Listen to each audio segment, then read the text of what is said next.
And he said, he called Samuel's name. It says in the Bible, Samuel stood there, but he couldn't see him. So there are times where we're having a visitation, but your spiritual eyes don't open up to see the visitation, though you experience the activity of that demonstration or of that visitation. And so what happened was, this angel starts to speak in my ear. I could feel the breath of the angel, just like a person whispering in your ear, just as real, not different at all. And the angel says, I'm an angel of the Lord, and I was sent to bring you a message.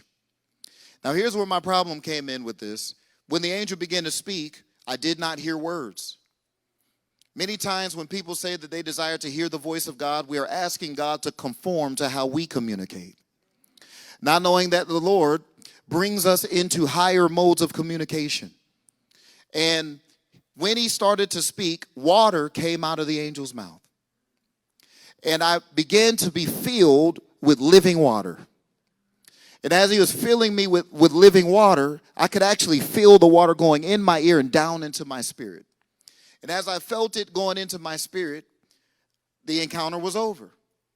Now, for a long time, I would wrestle with what even happened there. Like, why would God send an angel to me to tell me a message that I don't know what he actually said to me? But I began to notice that when I traced myself back to that day, I understood mysteries.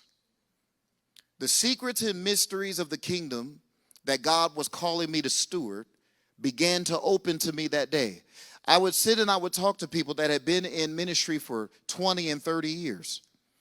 And I would say something to them, and they would always tell me, where'd you learn that? Where'd you go to Bible school? And I go, I never went to Bible school. I'm a 3-time Bible school dropout. I don't think there's a problem with Bible school, by the way. But it was never the path that God wanted me to go on. And so anyway, this began to open up these different encounters, and fast forwarding, I stayed submitted, served, and did all these things in the church that I was a part of. Eventually, we land ourselves in Jacksonville. Fast forwarding years later, the Lord speaks to us, brings a shift into our ministry. And when he brings a shift into our ministry, it was one of the first times that I've heard the audible voice of God. And the Lord shouted 2 words to me, and this was actually in 2014. So we had started, but sometimes you'll begin ministry, and you have what I call an Isaiah chapter 6 experience, where you were already prophesying, but then the Lord actually sends you into something. And in 2014, the Lord shouted these words to me, and there was 2 simple words. He said, revival and awakening. But when he shouted these words, the fire of God filled me when he said it. And I'll never forget that after that day, when I would preach, the preaching was never the same again. There was fire on everything that we did. And I started to notice that over the years, God continued to add dimensions to us. We would move in one realm, and then when we felt like we had, I'm not going to say mastered, but when we felt like we had come to maturity in a certain reality of God, we would find ourselves in kindergarten again in a different dimension, in a different realm. And so here it is, fast forwarding. We're casting out devils. We're healing the sick. We're having tremendous miracles and results. We're in a difficult city. In the city that we are in, Jacksonville, Florida, it is the murder capital of Florida. Sometimes the parents that are a part of our ministry, their children are involved in gangs. And so we're dealing with very interesting situations. I have been involved with going to visit children in prison. I've been involved with literal having to pray for a mother whose child murdered someone. I've seen so many different situations being in such a hard and difficult territory.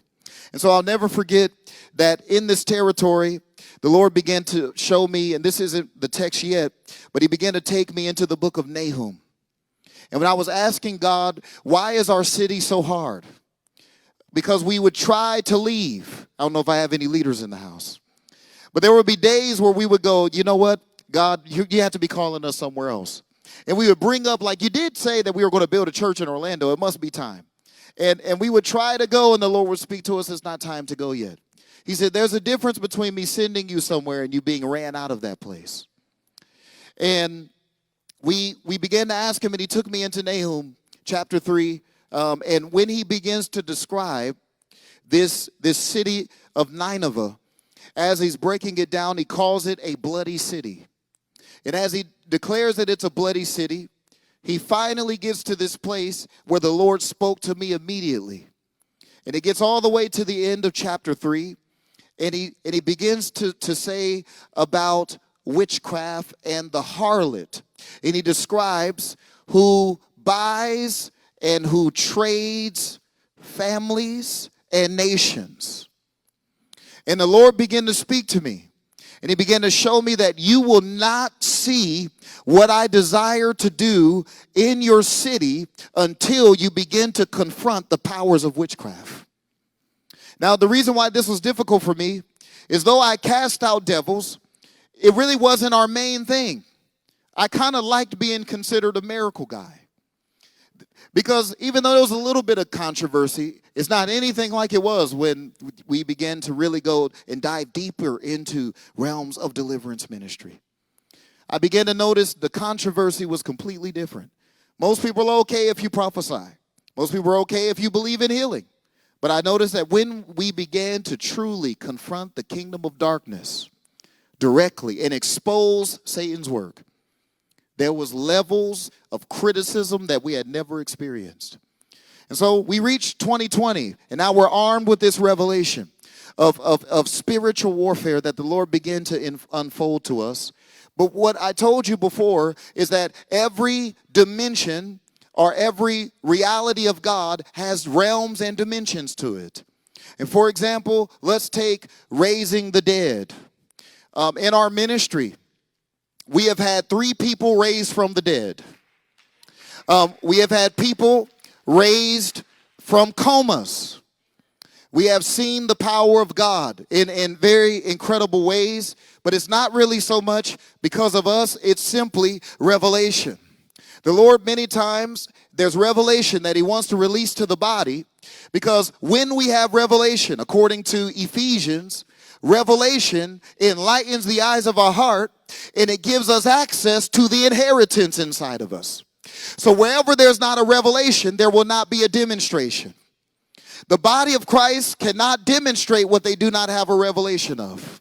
So we can know that we have power, but we must have a revelation of the working of that power. So there are ways to administer different realms of God. There are mechanics that we can learn about the operations of God. And so I'll use this as an example before I get into the actual teaching. But I'll say this. With resurrection, we could take when Jesus raised the little girl from the dead. It was extremely powerful that he raised this girl from the dead. But when Jesus reached the house where the little girl was, there were mourners there. And the mourners were present. And what this tells us is that she had just recently died. It means that she was not dead for a long period of time.